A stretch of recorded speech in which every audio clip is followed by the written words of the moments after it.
तो स्वागत है आपका हमारे चैनल पर स्टडी स्पेस पर। हाँ, तो हमने देखा था कल तक एक्सरसाइज 3.4 तक, तो आज हम उसी कड़ी में देखेंगे एक्सरसाइज नंबर 3.5। तो हम देखते हैं बिना किसी देरी के और शुरू करते हैं पहले नंबर से, है ना, पहले सवाल से। और मैं लिखने जा रहा हूँ बोर्ड पर, तो आप उसको ठीक से देखिएगा, समझिएगा। जो हमने एक्सरसाइज नंबर 3.2 में करा था, यानी कि जो हमने एक टेबल बनाई थी, वो कौन सी टेबल थी, यानी कि जो अगर रेखाएं प्रतिच्छेद करेंगी तो उनका आदित्य हल होगा। तो वैसे ही सवाल है, अभी मैं करते करते बता दूंगा आपको कि क्या कहना चाह रहा है सवाल। ठीक है, अब हम देखते हैं अपना पहला सवाल। देखो,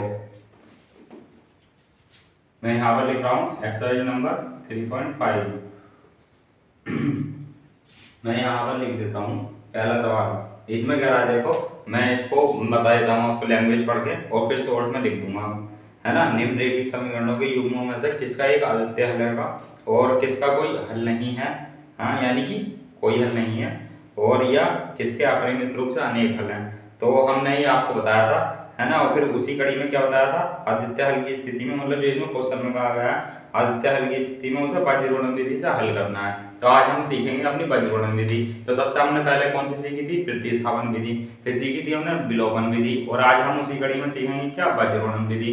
ठीक है स्टूडेंट, तो हमने ये एक्सरसाइज नंबर 3.2 में पढ़ा था कि कब रेखाएं अपरिमित रूप से, यानी कि उनके अनेक हल होते हैं, कब कोई हल नहीं होता है, कब आदित्य हल होता है ना। तो सवाल करते करते मैं आपको समझा दूंगा कि हमने, यानी कि रिवाइज करा दूंगा कि हमने क्या देखा था। और हमारा जो पूरी जो टेबल बनवाई थी, हाँ, किसी विद्यार्थी ने नहीं देखी हो अगर, तो वो लिंक डिस्क्रिप्शन में मिल जाएगा आपको। तो हमारी वो वाली वीडियो पहले आप दे सकते हैं, फिर उसके बाद आपको इसको समझने में आसानी होगी। ठीक है स्टूडेंट, तो यहाँ पर क्या बताना है कि आदित्य हल होगा कौन सी स्थिति में, कौन सी स्थिति में अपरिमित रूप से अनेक हल होंगे, कौन सी स्थिति में कोई एक हल होगा।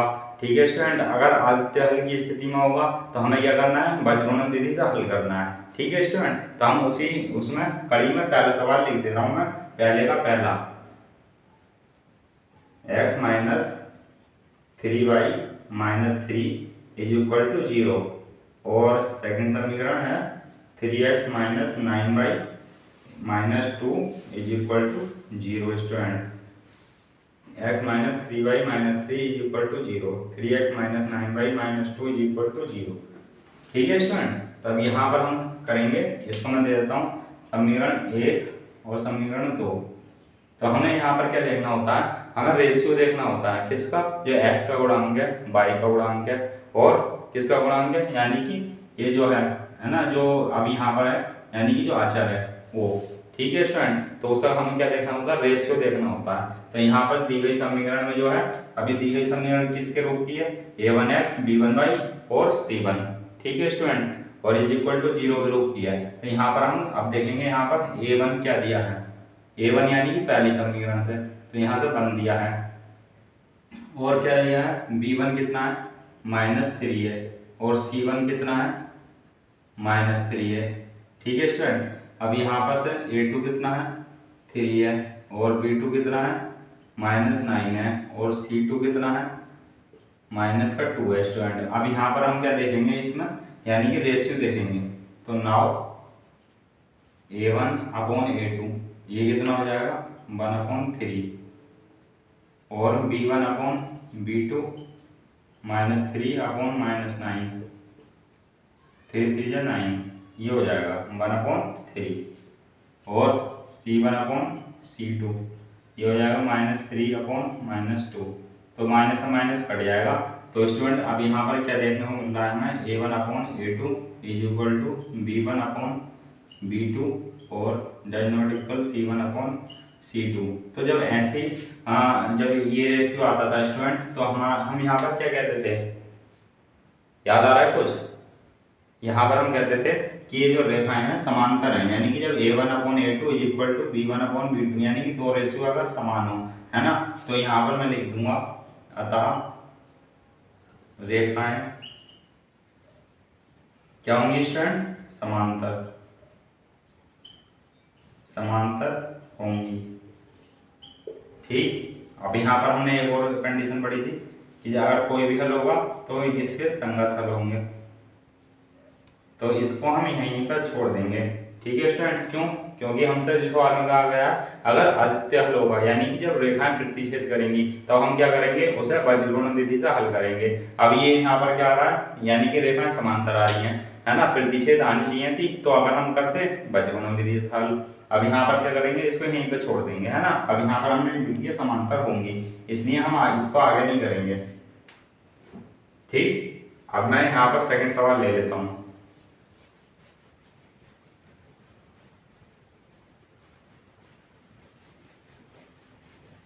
अब सेकंड सवाल में देखते हैं क्या होता है।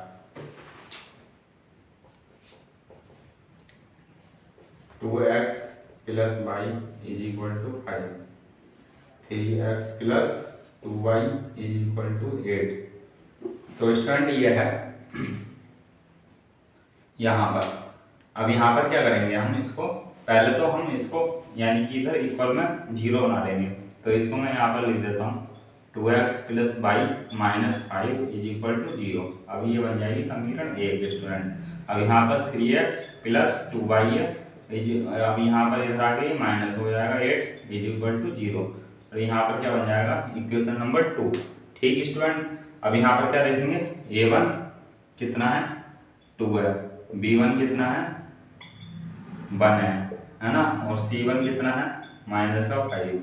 अब यहाँ से a2 कितना है 3 है, और b2 कितना है 2 है, और c2 कितना है -8 है।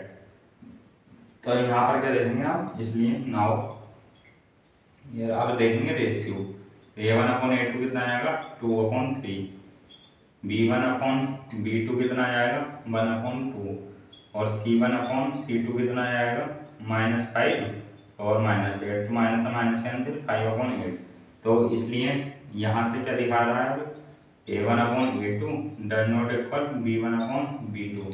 तो स्टूडेंट अगर ये कंडीशन आती है तब हमारा क्या होता है, तब रेखाएं प्रतिच्छेद करती हैं। तो यहाँ पर मैं लिखूंगा इसलिए रेखाएं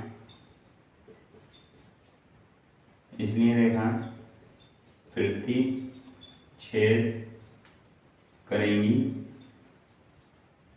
ठीक स्टूडेंट, करेंगी और ये और इसका यानी कि इस समीकरण जो है और इसका एक आदित्य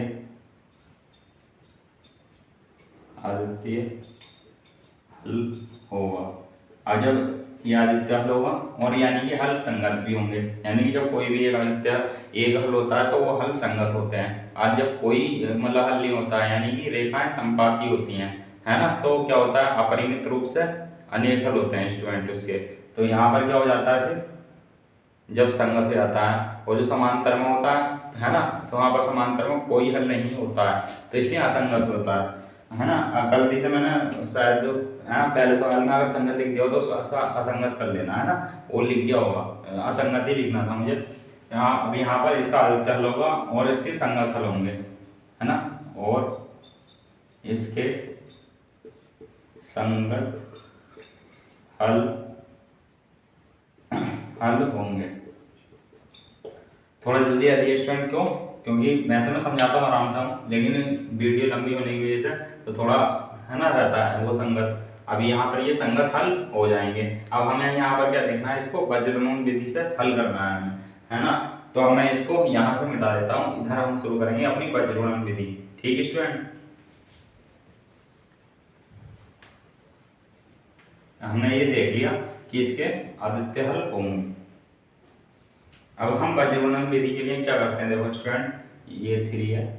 अब यहाँ वज्रगुणन विधि के लिए क्या करेंगे, अगर मैं यहाँ पर लिख दूं वज्रगुणन विधि से,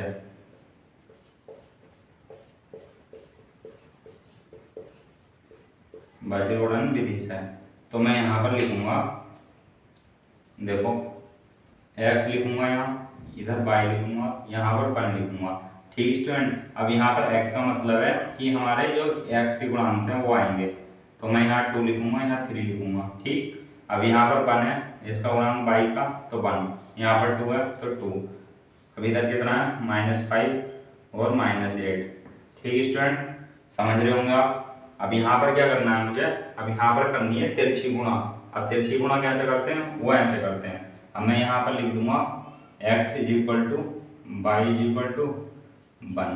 ठीक, अब यहाँ x के लिए करते हैं, तो जब x के लिए करते हैं ना स्टूडेंट, है ना, जब x के लिए करते हैं तो x को छुपा लेते हैं, यानी कि x के पद नहीं लेंगे। तो अब यहाँ पर क्या करेंगे, -8 की इधर मल्टीप्लाई करेंगे और इसकी इधर करेंगे। ठीक स्टूडेंट, समझ रहे होंगे।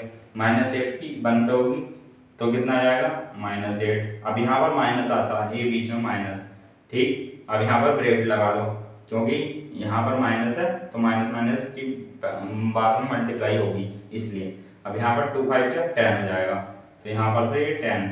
ठीक स्टूडेंट, तो यहाँ पर ये किसके लिए हो गया, x के लिए सॉल्व। अब हम जब y के लिए करेंगे स्टूडेंट, तो y के लिए क्या करना होता है, जैसे हमने x के लिए करा तो हम इधर से चले, यानी कि नीचे से।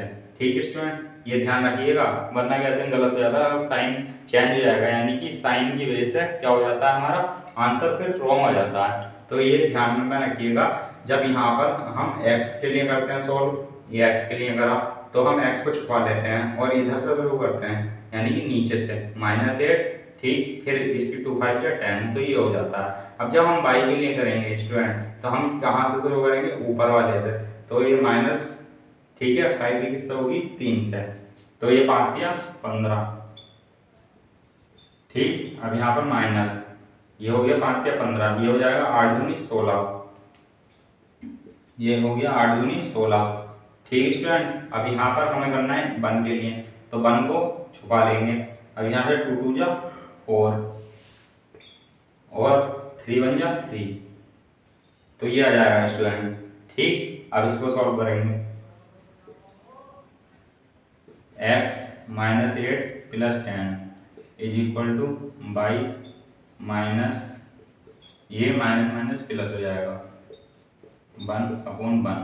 अब यहाँ पर क्या होगा, x, ये माइनस का 8 प्लस का 10, तो यहाँ से बचेगा 2, यहाँ से बचेगा 1, यहाँ से 1/1। ठीक, अब यहाँ पर से क्या करेंगे, x और y के मान निकालने हैं हमें, तो इसलिए हम क्या करेंगे, इस x का, इस वाले टर्म को इस वाले टर्म को इक्वल रख लेंगे। ठीक, यदि ऐसे लिख देता हूँ मैं, यदि x/2 इज इक्वल टू 1/1, तब क्या होगा, अब इसकी इसमें गुणा होगी, यानी कि तिरछी गुणा होगी और 2 की 1 से होगी, तो यहाँ से स्टूडेंट क्या आ जाएगा, x इज इक्वल टू 2।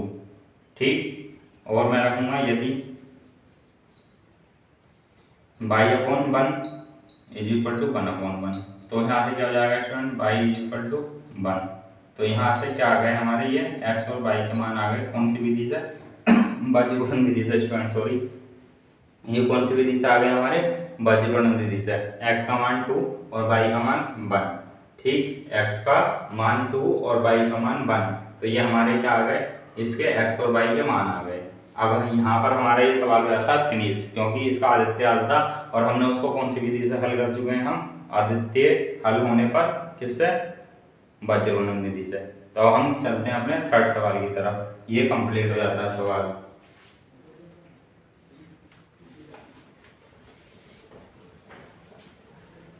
तो आपको समझ में आया होगा कि बाजीगुणन विधि कैसे करना है, यानी कि तिरछी करनी है। और अभी हम करेंगे 2-3 सवाल और है, 4 सवाल मतलब करेंगे, ये एक्सरसाइज ही उसकी है बाजीगुणन विधि की, तो समझ में आ जाएगा आपको धीरे धीरे।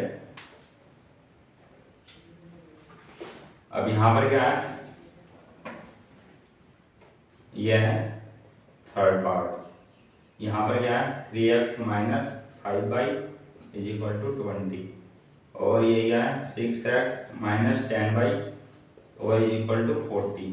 ठीक स्टूडेंट, अब यहाँ पर क्या करूँगा मैं, देखो, अब यहाँ पर इसको इधर ले आएंगे, यानी कि अचर को भी इधर ले आएंगे, तो 3x - 5y - 20 अब इज इक्वल टू 0, और ये बन गया समीकरण 1।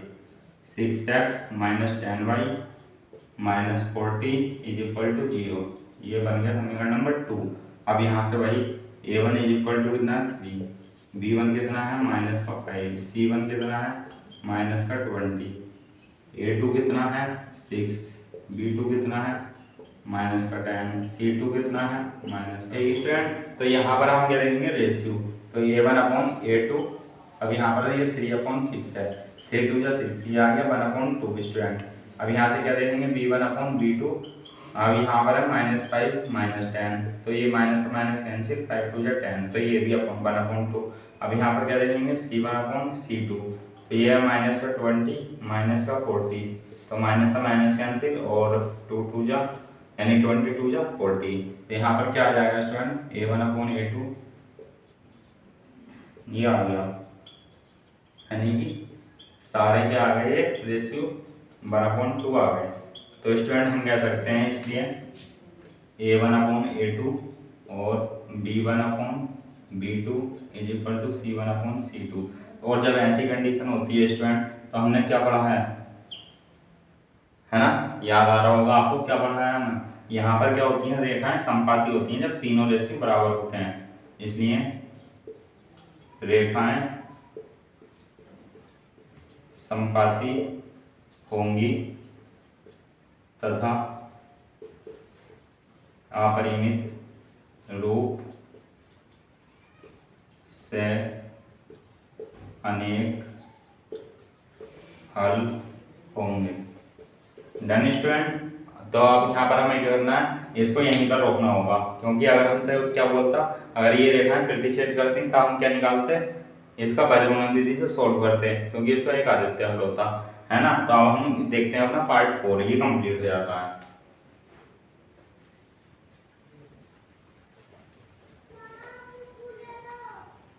तो इसको आप अगर किसी को याद ना रहा हो तो एक बार एक्सरसाइज 3.2 में जाकर के, जिसका लिंक आपको डिस्क्रिप्शन में मिल जाएगा, तो वो वाली क्या देखना है आपको, टेबल वगैरह देखनी है और याद कर लेनी है वो टेबल ठीक से। ठीक स्टूडेंट, अगर याद नहीं होगी तो उसके बिना काम चलना मुश्किल है स्टूडेंट। ठीक है, तो हम क्या करेंगे, सबसे पहले हम अपने हेडिंग में इसमें डाल लेते हैं इंक, क्योंकि ये चल रहा है थोड़ा लाइट।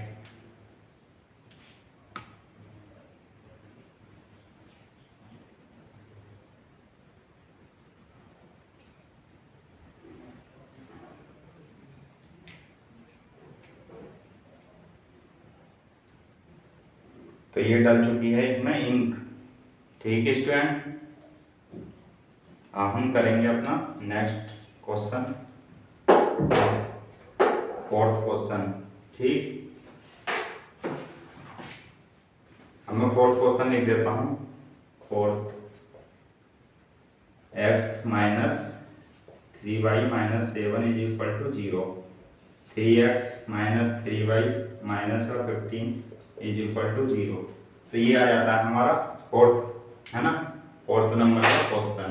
तो हम इसमें क्या करेंगे स्टूडेंट, जैसा ही हमने देखा कि इक्वल नंबर 0 है तो इसको रहने देते हैं और समीकरण 1 और 2 डाल देते हैं। ठीक, अब यहाँ पर से क्या देखना होगा हमें, a1 कितना 1, इसलिए तो साइन लगा सकते हो, है ना, क्योंकि हमें रेशियो देखना है। रेशियो देख करके हमें क्या बताना कि अपरिमित रूप से अनेक हल होंगे, ये है वो है, प्रतिच्छेद करेंगी या क्या होगा, और अगर प्रतिच्छेद करेंगी तो आदित्य मतलब उसका एक आदित्य हल होगा, तो हम कर देंगे। ठीक है स्टूडेंट, यानी कि बजरंग विधि से सॉल्व कर देंगे। तो यहाँ पर a1 इज इक्वल टू 1 और b1 इज इक्वल टू -3 और c1 इज इक्वल टू -7। ठीक, a2 इज इक्वल टू 3 और b2 इज इक्वल टू -3 और c2 इज इक्वल टू -15। ठीक, अब यहाँ पर देखेंगे नाउ रेशियो a1/a2 1/3 b1/b2 -3 तो ये कट जाएगा, ये आ जाएगा 1। ठीक है स्टूडेंट, यहाँ से c1/c2 तो -7/-15, तो ये माइनस से माइनस कट जाएगा, तो यहाँ पर क्या आ जाएगा a1/a2 और b1/b2, यानी कि डायनोमिक आ गए। पहली कंडीशन ही हमें 2 रेशियो किसमें मिल गए, यानी कि बराबर नहीं मिल गए, तो इसमें क्या हो जाएगा, यानी कि रेखाएं प्रतिच्छेद करेंगी और एक अद्वितीय हल होगा। ठीक, तो यहाँ पर लिख देता हूँ, रेखाएं प्रतिच्छेद करेंगी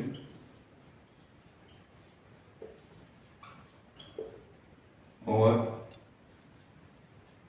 समीकरण का एक अद्वितीय हल होगा। डन स्टूडेंट, जब आदित्य हल होगा तो हम क्या करेंगे, इसमें बजरंग विधि से हल सॉल्व करेंगे। हम बजरंग विधि से सॉल्व करते हैं। देखो स्टूडेंट, ठीक, अब यहाँ पर से मैं इतना हटा देता हूँ, ये आपने लिख लिया होगा। ठीक,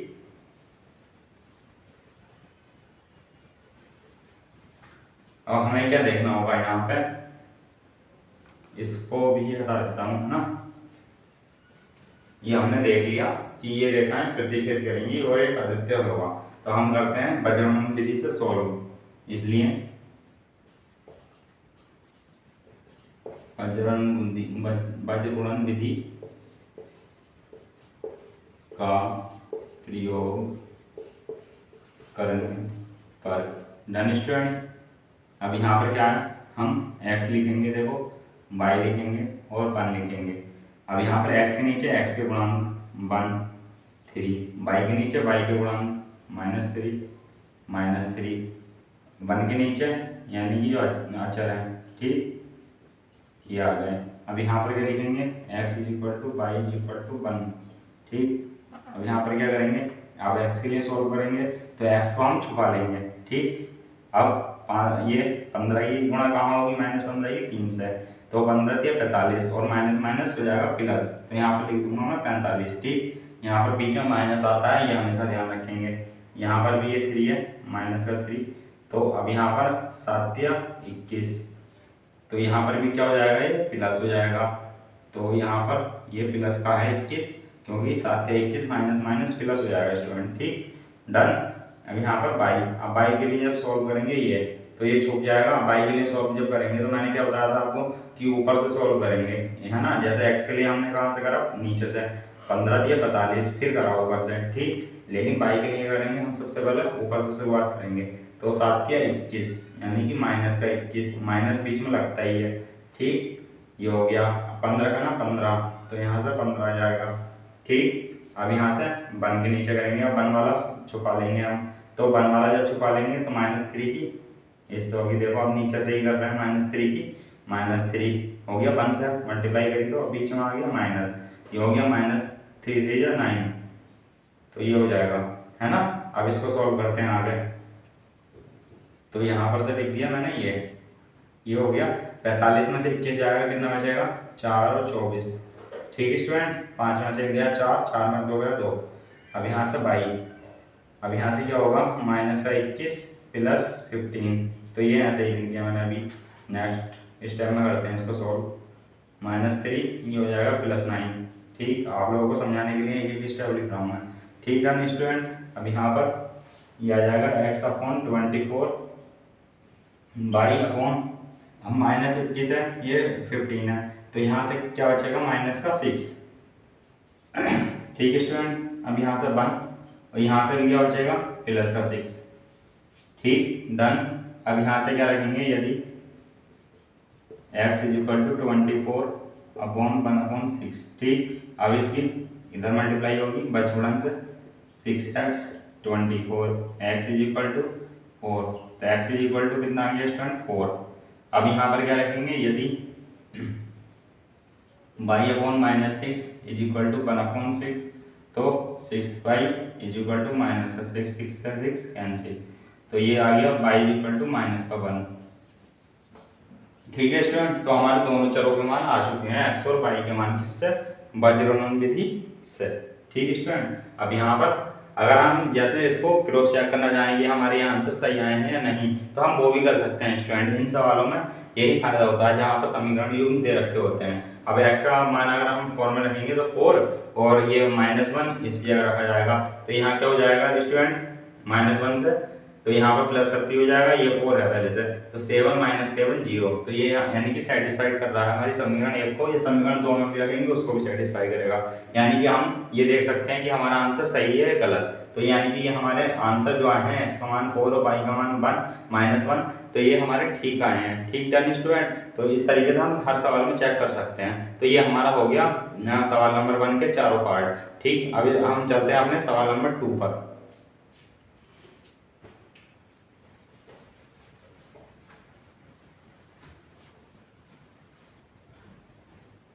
ठीक है स्टूडेंट, हम चलते हैं अपने सवाल नंबर 2 की तरफ। मैं सवाल नंबर 2 बोर्ड पर लिख दे रहा हूँ, ठीक, क्योंकि ये थोड़ा शॉर्ट ही है, तो मैं लिख देता हूँ, A और B के उम्मीद करता हूँ आपको ठीक से दिखाई दे रहा होगा। एक एक किन मानों के लिए, एक किन मानों के लिए निम्न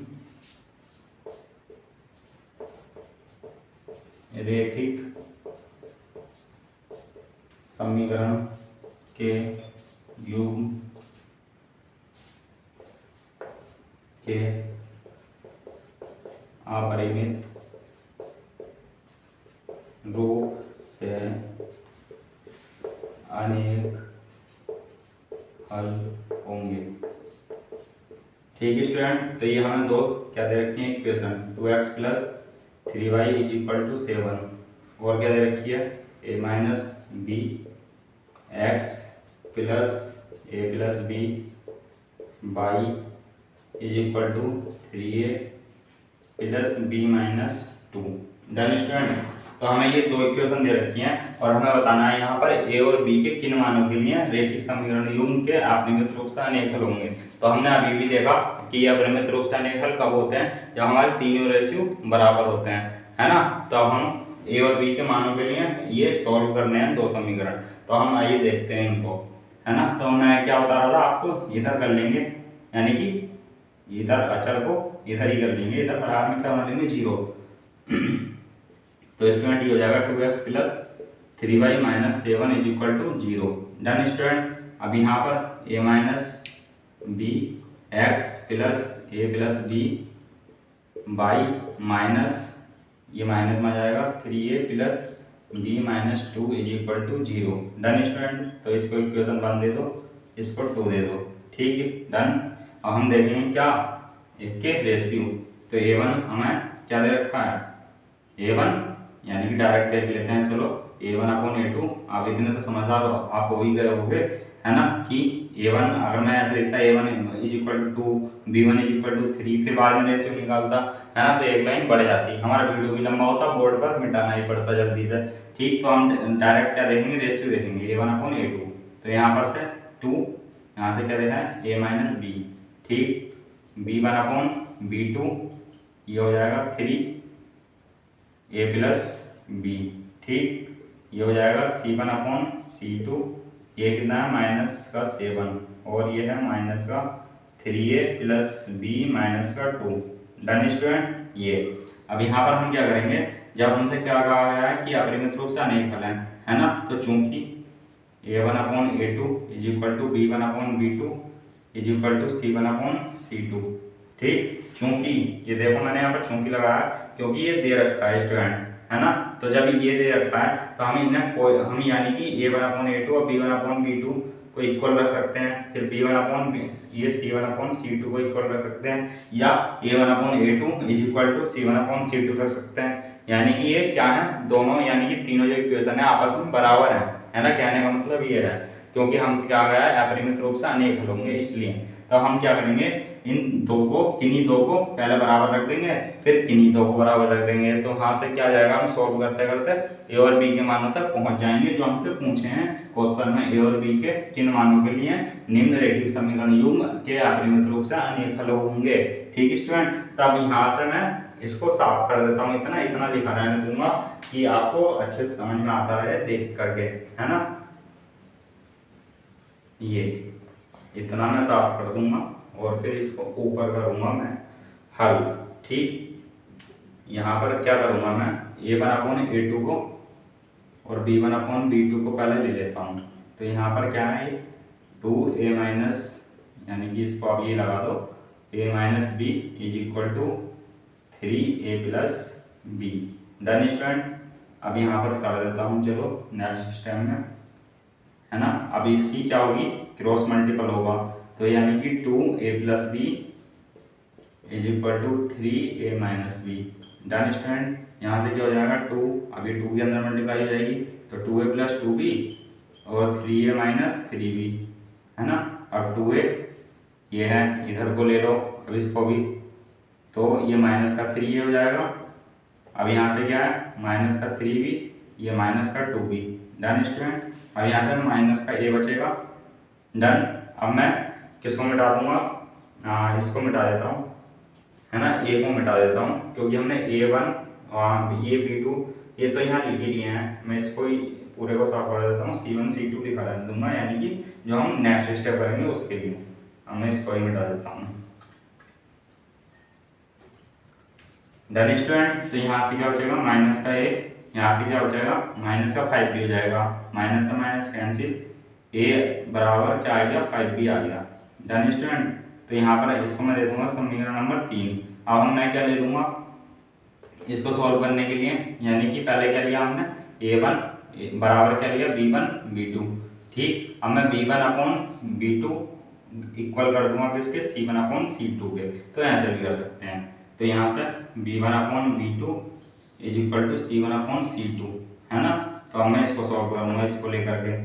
ठीक, तो मैं यहाँ पर लिख रहा हूँ ये क्या है 3a प्लस बी, और यहाँ पर क्या है माइनस से माइनस कैंसिल हो जाएगा, तो यहाँ से क्या बचेगा 7 upon 3a plus b minus का 2।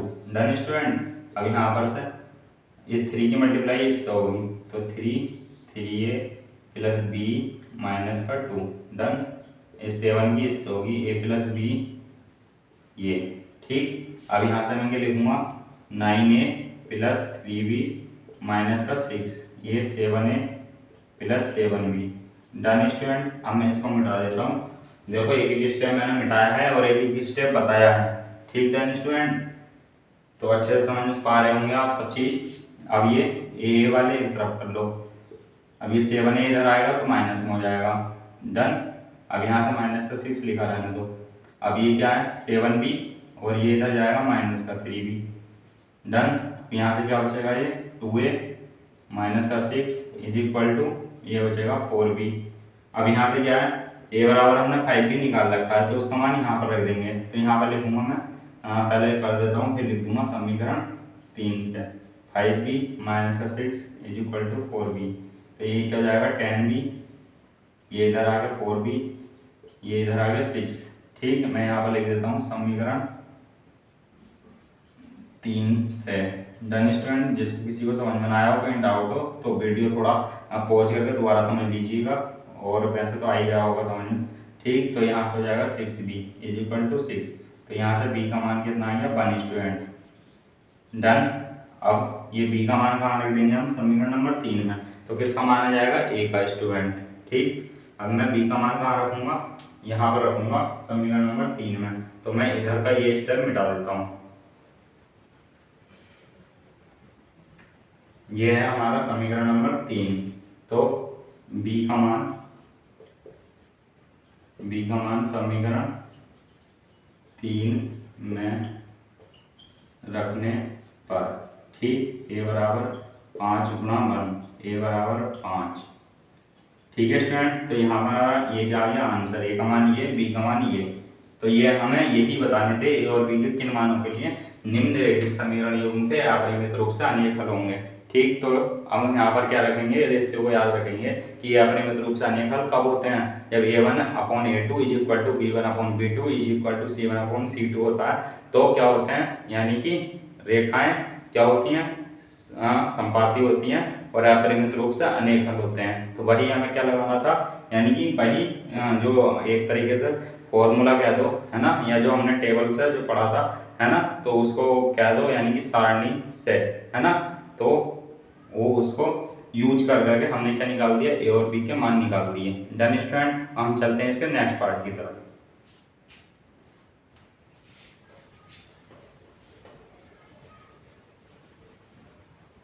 हम देखते हैं इसका सेकंड पार्ट। तो मैं यहाँ पर लिख देता हूँ। अब यहाँ पर पूछा के किस मान के लिए निम्न रैखिक समीकरणों के युग्म का कोई हल नहीं है। तो स्टूडेंट यहाँ पर मैं लिख देता हूँ इक्वेशन जो हमें दे रखी है, और मैं बताऊँगा आपको कि क्या दिया है, क्या निकालना है, क्या करना है, कौन सी यानी कौन सा रूल लगाना है। Done student, 2k + 1। तो ये है हमारा, है ना। तो यहाँ पर हम सबसे पहले क्या देखेंगे कि के किस मान के लिए निम्नलिखित समीकरणों के युग्म का कोई हल नहीं है। तो यहाँ पर ध्यान देंगे, तो जब कोई हल नहीं होता है स्टूडेंट, तो हमने ये यानी कि एक तरीके से या हमने कोटि पढ़ रखी है, यानी कि नियम पढ़ रखा है कि क्या होता है जब कोई हल नहीं होता है, यानी कि रेखाएं समांतर होती हैं, यानी कि उसमें क्या होता है a1/a2 is equal to b1/b2 does not equal c1/c2 होता है ना। तो हम यहाँ पर इसके हिसाब से देखेंगे। तो अब यहाँ पर सबसे पहले क्या करेंगे, अचर को भी इधर ले आएंगे। तो 3x + y - 1 is equal to 0, ये हो गया समीकरण 1। यहाँ से 2k - 1 और x + k1 और y ये हो जाएगा -2k + 1 इज इक्वल टू 0, और ये हो जाएगा समीकरण नंबर 2 स्टूडेंट। अब यहाँ पर क्या देखेंगे हम, a1/a2, ठीक, रेशियो डायरेक्ट नाउ। तो यहाँ पर से रेशियो क्या हो जाएगा 3/2k - 1 डन, और b1/b2 क्या हो जाएगा 1/k - 1, और c1/c2 क्या हो जाएगा -1 और -2k - 1 +1 है ना, ये +1 है। तो यहाँ से माइनस से माइनस कैंसिल हो जाएगा। अब चूंकि ये हमसे क्या क्या रखा है, ठीक है स्टूडेंट, तो हम यहाँ पर शुरू करते हैं। हम ये जब कोई हल नहीं होता तो चूंकि लिखा देखो मैंने ये, तो यहाँ पर क्या होता है a1/a2 is equal to b1/b2 और डज नॉट इक्वल c1/c2 होता है ना। तो यही तो रूल होता है हमारा। तो हम यहाँ पर क्या देखेंगे, किन्हीं दो को इक्वल रख लेंगे a1/a2 को, यानी किन्हीं दो को क्या रखना है a1/b1 या a1/a2 is equal to b1/b2 ही इक्वल रखे जाएंगे, क्योंकि हमसे क्या रखा है, हमें शर्त दे रखी है कि कोई हल नहीं है ना। तो जब कोई हल नहीं होता है तो हमारा ये रूल होता है, ठीक। तो a1/a2 और इज इक्वल टू b1/b2 हम रख के किसके लिए सॉल्व करेंगे, k के लिए, ठीक। तो यहाँ पर हम k के लिए सॉल्व करते हैं, ठीक, इधर कर देता हूँ मैं। तो मतलब यहाँ पर है पेयर ही है ये, तो a1/a2 is equal to b1/b2 है ना। तो नेक्स्ट टाइम में इसको मिटा देंगे, फिर इधर करेंगे, लेकिन यहाँ पर अभी हमें यही करना होगा। 3/2k - 1 इज इक्वल टू ये क्या है 1/k - 1 डन स्टूडेंट। अब जब यहाँ पर क्या होगी, तिरछी गुणा हो जाएगी और इसकी इधर, तो यहाँ से k1 ये इधर चला आएगा k - 1 और ये 1 की मल्टीप्लाई होगी 2k - 1 से डन स्टूडेंट। यहाँ पर 3k - 3 is equal to 2k - 1। अब यहाँ पर से 3k - 2k is equal to -+3, ये इधर जाएगा प्लस और ये इधर आएगा माइनस। तो यहाँ से क्या बचेगा k, यहाँ से क्या बच गया 2। तो ये k का मान कितना आ गया स्टूडेंट 2। तो हमसे यही पूछा था कि k के किस मान के लिए निम्नलिखित समीकरण के युग्म का कोई हल नहीं है। तो यहाँ पर k का मान क्या आ गया 2, तो ये k का मान 2 आ जाएगा स्टूडेंट। तो यहाँ यही हमारा क्या है आंसर है स्टूडेंट। तो ये अच्छे से आप समझ पा रहे होंगे। अब थोड़ा रिवीजन भी हो गया होगा, है ना। ये रिवीजन हो गया होगा आपका कि जब दो रेशियो बराबर होंगे तो रेखाएं समांतर होंगी, और उसका क्या कहते हैं, है ना, कि कोई हल नहीं होगा उसमें, है ना। और जो पहला वाला रेशियो था a1/a2 does not equal b1/b2, तो वहाँ पर क्या होगा आदित्य हल होगा, यानी कि कोई केवल और केवल एक हल होगा। और जब सारे रेशियो बराबर होंगे तो रेखाएं समपाती होंगी, है ना, और कहते हैं संगत होंगे हल, और अपरिमित रूप से अनेक हल होंगे, ठीक स्टूडेंट। तो ये आपका क्या हो गया होगा, रिवीजन भी हो गया होगा। तो हम इसी कड़ी में बस एक नेक्स्ट और सवाल देख लेते हैं, ठीक। तो यहाँ पर देख लेते हैं, फिर वीडियो लंबी भी हो जाती है स्टूडेंट, तो इसलिए हम रखेंगे इसको यहीं पे विराम देंगे, यानी कि एक सवाल और देख लेते हैं फिर। और जो हमारी नेक्स्ट वीडियो मतलब 4th से जो सवाल शुरू होंगे तो वो हमारे कहाँ मिलेंगे आपको, पार्ट 2 में, ठीक स्टूडेंट, यानी कि वीडियो के पार्ट 2 में। मैंने आपको पहले ही क्लियर कर दिया है, तो इसको हम पार्ट 2 में यानी कि अपलोड करेंगे, तो आप हमारा सॉल्यूशन देख लीजिएगा, ठीक। क्योंकि वीडियो लंबी भी हो जाती है फिर स्टूडेंट, इसलिए अपलोड होने में फिर प्रॉब्लम आती है। तो हम यहाँ पर ये 3rd सवाल है हमारा, तो इसको और देख लेते हैं हम। तो यहाँ पर क्या करना होगा, ये जो है यानी कि निम्न रैखिक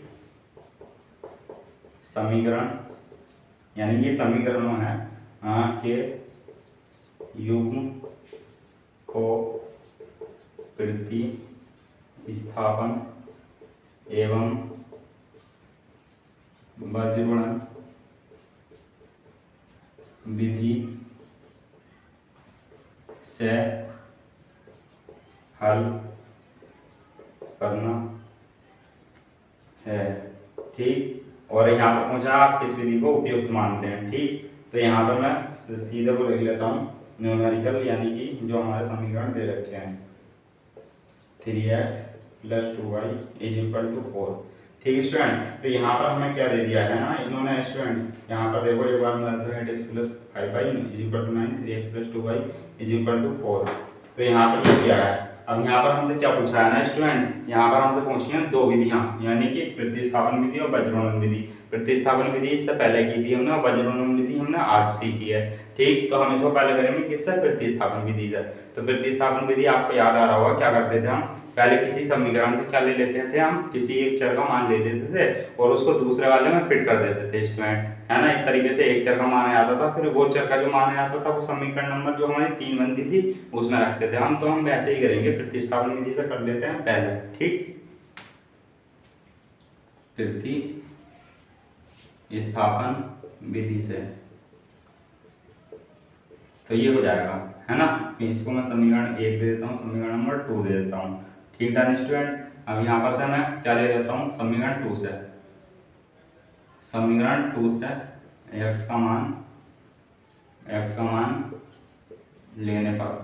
ठीक है स्टूडेंट, मैं कोशिश करूँगा कि बोर्ड पर पूरा आ जाएगा सवाल, इसलिए मैं छोटा ले लूँगा तो आपको प्रॉब्लम देखने में होगी नहीं, है ना, क्योंकि हम ज़्यादा पिक्सल में उसको अपलोड कर देंगे और होगी भी तो आपको कहता होगी नहीं वैसे तो। और अगर कुछ समझ में ना आए, देखने में प्रॉब्लम आएगा तो वीडियो को पॉज करके आराम से देख लीजिएगा। ठीक, तो यहाँ पर मैं यहाँ पर से x का मान लेने जा रहा हूँ, तो यहाँ पर 4 - 2y और यहाँ से x का मान लूँगा 4 - 2y/3। डन स्टूडेंट, तो मैं इसको क्या दे दूँगा, समीकरण नंबर 3। अभी जो समीकरण नंबर 3 से मैंने मान निकाला है x का, इसमें रखूँगा मैं 1 में, समीकरण 1 से। डन स्टूडेंट, अब यहाँ से 8 है, x की जगह मैं क्या रखूँगा 4 - 2y/3 और प्लस 5y = 9। डन स्टूडेंट, यहाँ पर अब मैं इसको सॉल्व करूँगा, तो यहाँ पर से जब 8 अंदर जाएगा तो इसकी मल्टीप्लाई होगी, तो 8 × 32 -8 दूनी 16y/3 plus 5y = 9। Done student, यहाँ तक आपको लिख लिया होगा, आपको समझ में आ गया होगा। अब मैं यहाँ पर चलता हूँ, तो ये हमारा है 8 × 32 और -16y। ठीक, यहाँ से एलसीएम ले लिया मैंने, तो एलसीएम कितना आ जाएगा 3, तो यहाँ पर से कितना हो जाएगा 15y, यहाँ पर से हो जाएगा 9। डन स्टूडेंट, यहाँ पर से 32, ये 16y है, 15y है, तो यहाँ से बचेगा 22। डन स्टूडेंट, अब यहाँ से क्या होगा, ये 3 इधर चला जाएगा तो 9 है 27, ये 32 और ये 22 इधर जाएगा और 27 इधर आएगा। अब यहाँ से 22 का मान कितना आएगा स्टूडेंट, 3 2 5। ठीक, 22 का मान आ गया 5। अब ये 22 का मान मैं कहाँ रखूँगा, 22 का मान समीकरण 3 में रखने पर, 3 में रखने पर। डन स्टूडेंट, 4 - 2 × 5 ये रख दिया मैंने 3 में /3, 4 - 10/3, यहाँ से कितना बचेगा -6। डन, यहाँ से 3 2 जा 6, यहाँ से कितना जाएगा x का मान -2। डन स्टूडेंट, तो ये हमारा किसका आ जाता है, प्रतिस्थापन विधि से हमारे क्या जाते हैं x और y के मान। तो अब इसी कड़ी में हम देखेंगे वज्रगुणन विधि से, ही हमने देख लिया किससे, प्रतिस्थापन विधि से। डन स्टूडेंट, यहाँ पर ठीक 5 में 25 और 8 दूनी 16। ठीक स्टूडेंट, यहाँ पर बचेगा 9। ठीक, तो यहाँ पर ये हो जाएगा कंप्लीट हमारा सवाल किससे, प्रतिस्थापन विधि से। अब हम देखेंगे वज्रगुणन विधि से। तो किसी भी विधि से करो मान इक्वल आएंगे, x का जो यहाँ आया प्रतिस्थापन विधि से वही किस में आएगा, वज्रगुणन विधि से, और y का मान जो यहाँ आया प्रतिस्थापन विधि से वही किस में आएगा, वज्रगुणन विधि से। ठीक, तो आप वज्रगुणन विधि से देख लेते हैं। आइए इसको मैं साफ कर देता हूँ।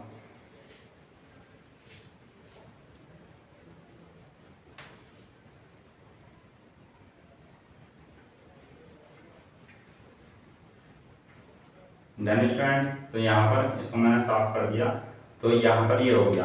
अब उसके लिए क्या करते हैं, हम वैसे भी लिख सकते हैं क्या A1/A2 देखते थे, यानी कि अब मैं यहाँ पर डायरेक्ट लिख देता हूँ, यानी कि वज्रोणन विधि से।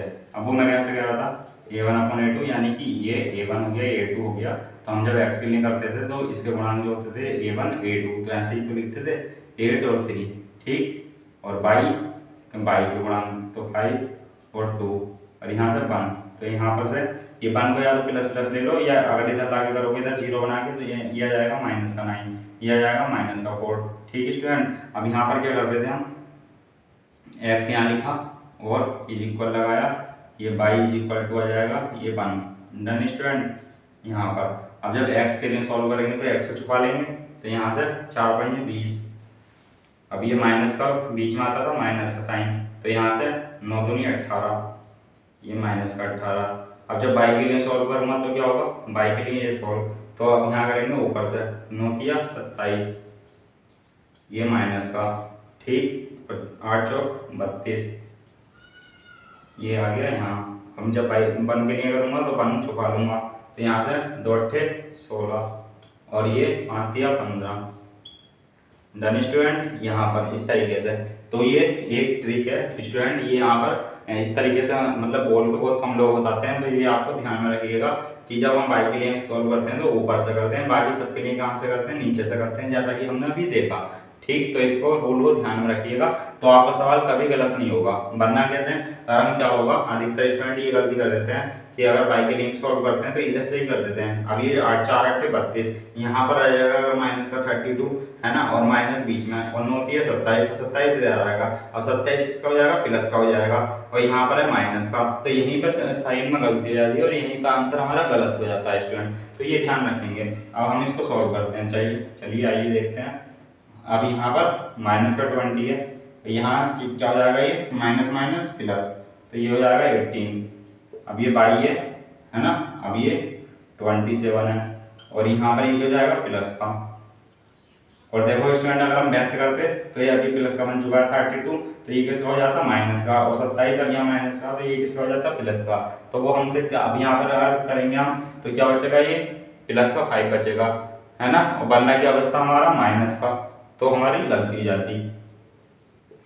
अब यहाँ पर से क्या 16 में से 15 जाएगा, 1 बचेगा, डन स्टूडेंट। अब यहाँ पर क्या करेंगे, यदि पहले इसको एक स्टेप और सॉल्व कर लेते हैं, तो यहाँ से बचेगा माइनस का 2 इज इक्वल टू 5 और ये 1, डन स्टूडेंट। अब यहाँ से यदि x माइनस 2 और इज इक्वल टू 1, तो यहाँ से x का मान कितना जाएगा, माइनस का 2, ठीक है स्टूडेंट। तो इतना ही किसका आया था हमारा, प्रतिस्थापन विधि से, और वज्रोणन विधि से कितना आया, माइनस का 2, इससे भी इतना ही -2, और प्रतिस्थापन विधि से भी -2, है ना। अब यहाँ से यदि y इज इक्वल टू 5, अब 1/1, डन। अब यहाँ से y का मान कितना आएगा, 5, तो ये हमारे क्या हो जाते हैं आंसर स्टूडेंट।